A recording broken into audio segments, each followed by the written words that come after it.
And now, the Deeper Thinking Podcast, a space for ideas and reflections in our uncertain times.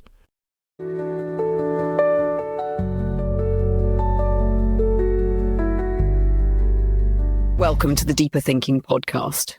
This episode is about Simone de Beauvoir's radical redefinition of what it means to think, to become, and to resist, not through abstraction, but through attention to life as it is lived. It traces how she dismantles the myth of the eternal feminine, reframes gender as a process of becoming, and insists on ambiguity not as confusion, but as a philosophical and ethical stance. Beauvoir's concepts on woman as other, freedom within constraint, and lived experience as epistemology are not only explored, but structurally embedded. Her work does not promise answers, it models a discipline of staying with the unresolved. What emerges is not a final statement, but a field of motion, contradiction, and possibility, a space in which thinking becomes a form of fidelity, and where becoming is never complete. Simone de Beauvoir occupies a uniquely liminal place in philosophical history, not only because her work reshaped feminist thinking, but because it did so while refusing to conform to the traditional expectations of what philosophy should be. That she rejected the label philosopher is not a footnote, but a method. It signals the tension at the heart of her legacy, a refusal to be defined by myths about what women are or should be. Her assertion that one is not born, but rather becomes a woman undercuts the belief in any eternal feminine essence.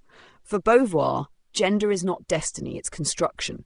This contradiction between authorship and disavowal, between influence and marginalization, makes her an enduring figure of both intellectual clarity and philosophical discomfort. She did not merely write about freedom and gender, she lived inside them, always pushing against the narratives that confined. Beauvoir's work is saturated with what she called ambiguity. She refused the comfort of final answers, insisting instead on the complexity of freedom lived in real conditions. Her novels are not escapes from theory, they are how theory breathes. She Came to Stay is not simply a story of jealousy, but a staging of the subject's struggle to remain intact in the presence of another. Her fiction examines what it means to exist when identity is always relational, always shifting and always shadowed by the possibility of being cast as the other. In this, Beauvoir extends the philosophical stakes of being for itself into the mundane. Her memoirs, especially Memoirs of a Dutiful Daughter, layer this even further.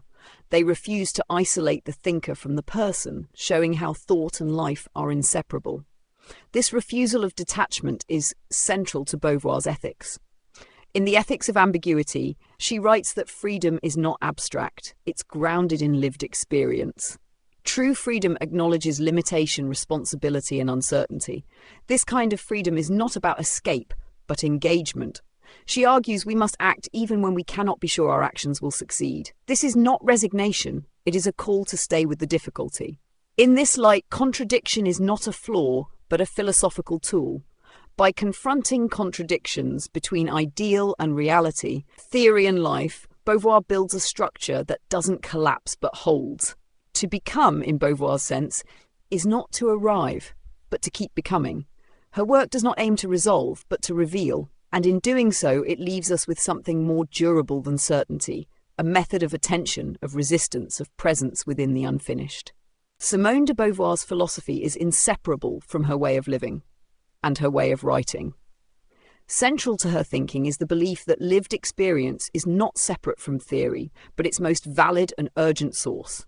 Her insistence that everyday life, desire, disappointment, memory, aging, holds philosophical weight was radical, not because it romanticized the personal, but because it refused to leave it behind. Her writing makes this case over and over, that attention to what is immediate, embodied, and often dismissed is not only compatible with rigorous thought, it may be where rigor begins. In rejecting the myth of the eternal feminine, she didn't replace it with a new essence. She left space for contingency. Woman, for Beauvoir, is not a category waiting to be filled.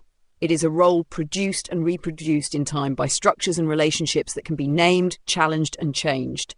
This structural approach is what allows her to analyse the making of woman not only in philosophical terms, but through literature, biology, psychoanalysis, and personal narrative.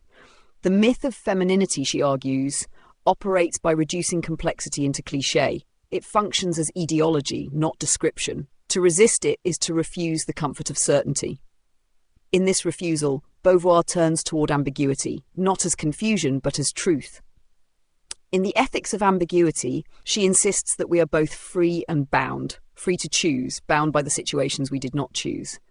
This paradox is not to be resolved but lived. And in living it, we take up the ethical responsibility to act, knowing our actions will always be incomplete, and acting anyway. This is where Beauvoir's theory of the other becomes not just a diagnosis, but a call. To be made other is to be positioned as secondary, derivative, less real. Women, she argues, have been placed in this position systematically, not because of biology, but because of myth, culture, and need. And yet, she does not frame women as victims without agency. Instead, she shows how even within constraint, there are cracks, spaces for rebellion, refusal, and reinvention. This is what it means for her to become. Becoming is not an arc toward perfection or purity. It is movement, friction, emergence. It is the process of insisting on one's subjectivity in a world that tries to define you in advance. Beauvoir's refusal to reconcile contradiction is part of her discipline. She does not write towards synthesis. She writes toward exposure of the self, of the system, of the stories we inherit and perform. Her work doesn't simplify, it intensifies, and in that intensity we find a space not for comfort but for transformation. Beauvoir's concept of freedom is grounded in this refusal to simplify. She does not imagine freedom as an escape from responsibility or as the license to do whatever one wants. Instead, she defines it through the tension between autonomy and situation. We are always already in the world, bound by history, shaped by institutions, affected by others. But within these limits, we still have the capacity to choose, to act, to resist. What makes these actions meaningful is that they are never neutral. For Beauvoir, freedom demands not only awareness of our conditions, but engagement with them. This is why her ethics cannot be abstracted from her feminism.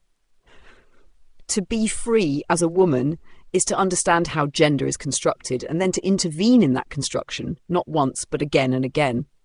She places this task in the context of lived life, not as a theoretical exercise, but as a continuous, unfolding reality.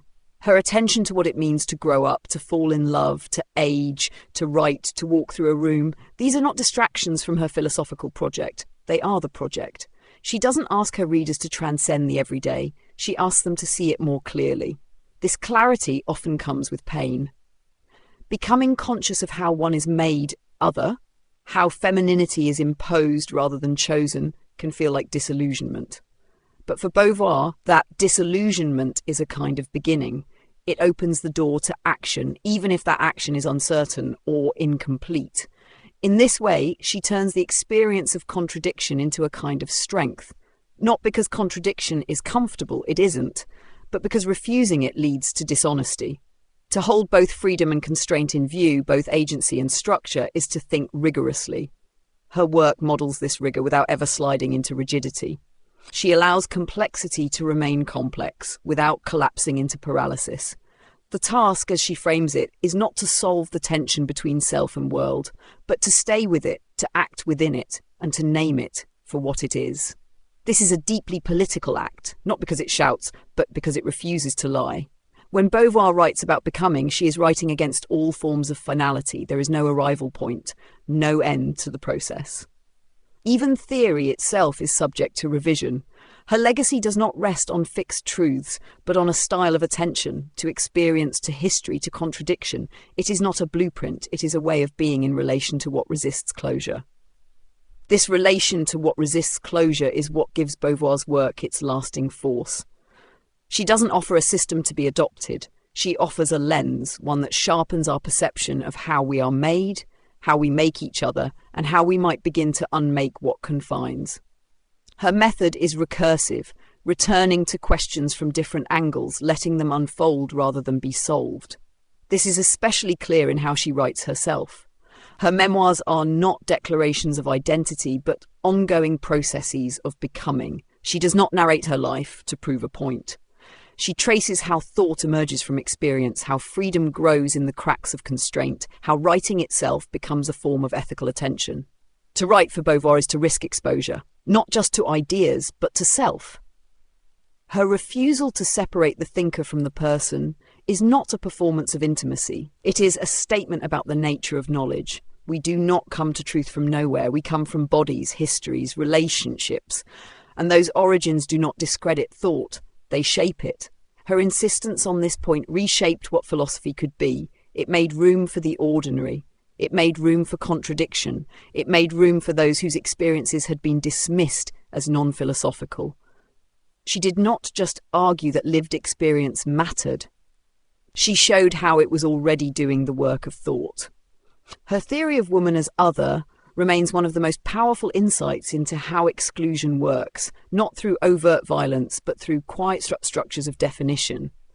By positioning man as the norm and woman as deviation, cultures reproduce inequality without seeming to enforce it. This insight is not confined to gender. It laid the groundwork for broader critiques of race, class, sexuality, any system that marks difference as deficiency. And yet Beauvoir does not stop at critique. She demands engagement. If we are made into the other, she asks, what can we do from that position? Her answer is not to deny it, but to act within it, to transform it by insisting on one's full subjectivity. In the final movement of her thought, Beauvoir offers no comfort. She does not claim that struggle will bring peace or that insight will bring certainty. What she offers instead is a kind of fidelity to ambiguity, to effort, to becoming. Her work does not close, it holds. It holds space for the unfinished, for the complex, for the real. In this it remains not just relevant, but necessary, not because it answers all our questions, but because it teaches us how to live with them. Beauvoir's way of living with the questions is not passive.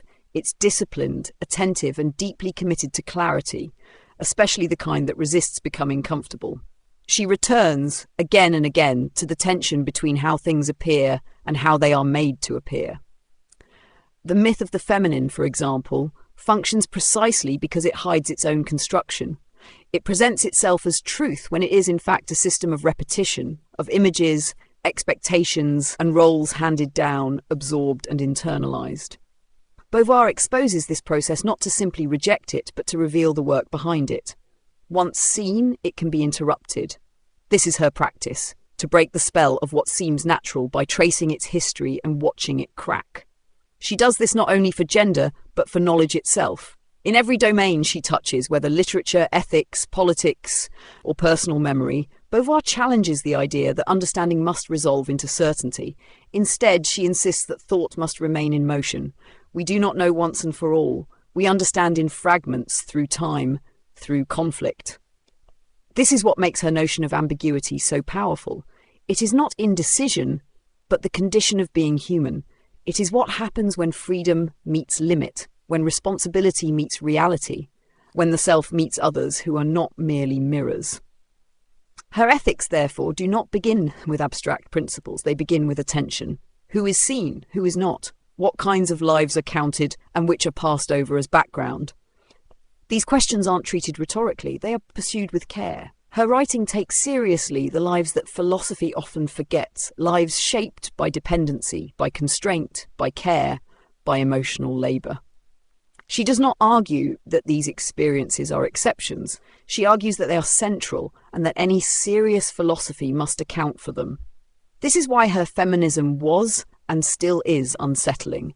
She did not offer a simple empowerment narrative. She did not claim that liberation would be clean. Instead, she mapped the terrain where becoming happens, in contradiction, in partial freedom, in the refusal to be made into someone else's definition. Her feminism is not a solution. It is a practice of interruption, of questioning, of becoming aware. And that awareness does not end with women. It extends to all who are made into others, all who have been asked to disappear inside someone else's clarity. Beauvoir's gift is not a set of doctrines, it is a structure of honesty. She leaves behind a mode of thinking that stays in relationship with doubt, with detail, with contradiction. And through that relationship, she invites us to become not something fixed, but something that remains capable of change. To stay capable of change is, for Beauvoir, both a philosophical stance and an existential task. It means refusing the closure that myths and systems constantly try to impose, not only on gender, but on identity, on truth, on what a life can mean. Her method, grounded in attention to lived experience, becomes a model for how to keep thought alive within complexity. She does not seek to master contradiction. She lets it shape the terrain. In doing so, she makes space for a different kind of understanding, one that can hold freedom and limit, clarity and confusion, self and other, without demanding resolution. This is especially visible in her writing style. Beauvoir does not present her arguments as airtight. She allows the messiness of thought to show. Her voice shifts between analysis and memory, between theory and doubt. The form of her work reflects its content. Becoming is not linear. It circles back. It hesitates. It contradicts itself. Her work honors this process rather than hiding it. That structural honesty is part of what makes it endure. In reading her, we are not asked to follow her conclusions. We are asked to enter into her movement, to stay inside the questions with her. That movement is not neutral. It is deeply ethical. In The Ethics of Ambiguity, she argues that freedom is only meaningful if it is committed to the freedom of others. This means recognizing how one's choices shape the world, not abstractly but concretely in how we speak, how we care, how we resist. Her feminism begins in this ethical terrain. It is not just about identity. It is about how power moves through relationships, language, memory.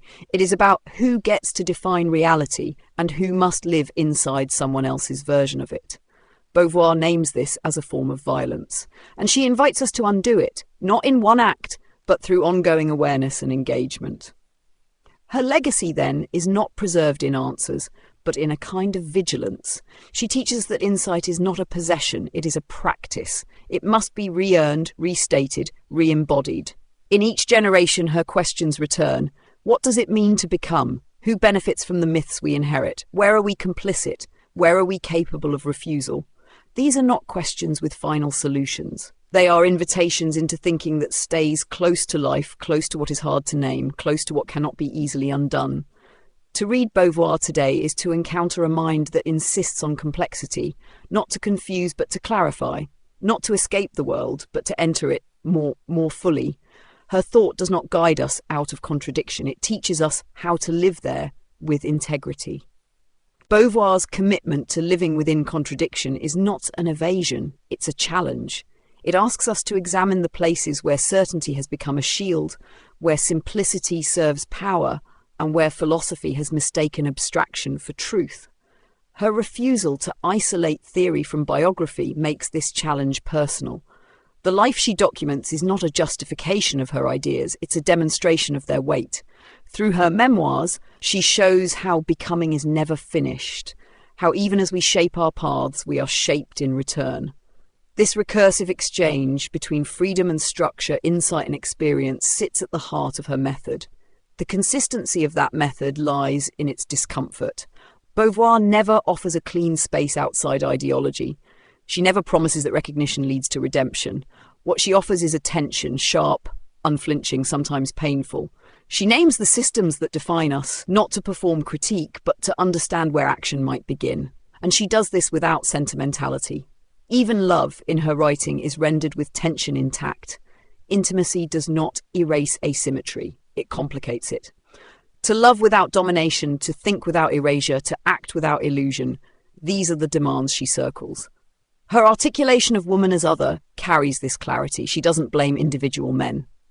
She shows how a society constructs its defaults, man as subject, woman as object, and how deeply this construction gets naturalized. Her feminism breaks this down not through anger alone, but through analysis, through tracing how myths reproduce themselves in education, literature, sexuality, and memory. And she does not stop at the critique. She opens a path forward, not by defining what a woman should be, but by unmaking the category's constraints. She clears room for possibility.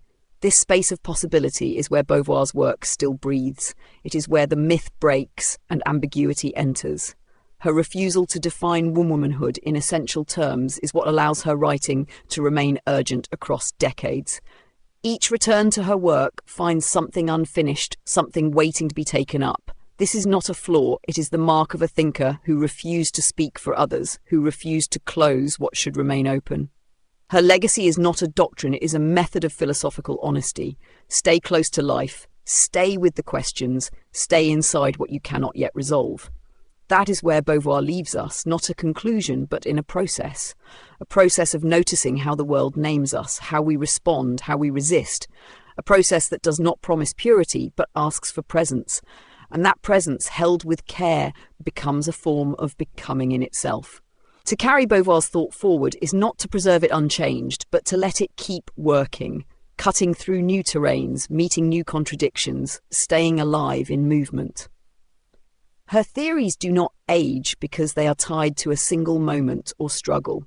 They persist because they remain structurally attentive to how power adapts, how identities are shaped and reshaped, and how even liberation can carry its own forms of control.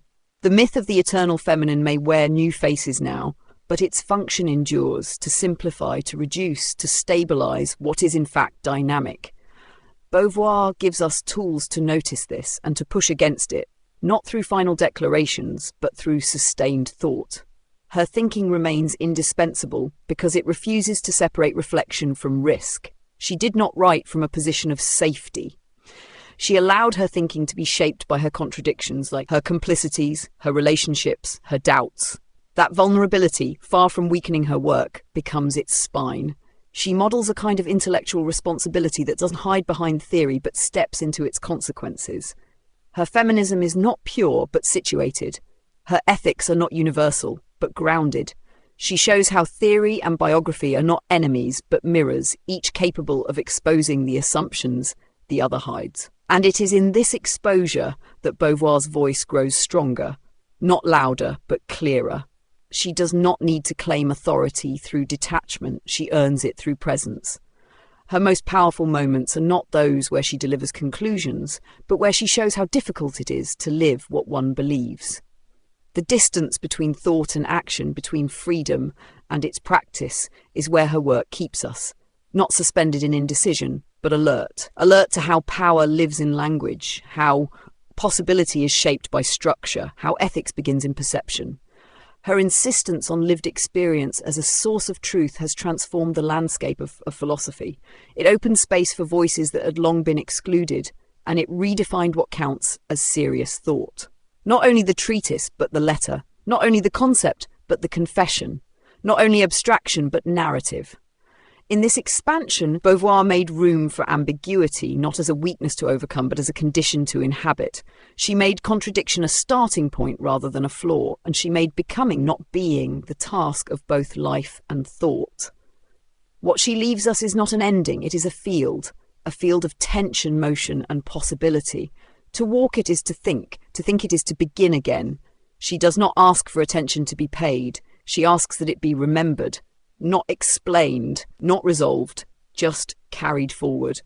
Her analysis, while vast, does not track the full violence of racial and colonial othering. Its absence, too, remains part of what we must carry. Until next time.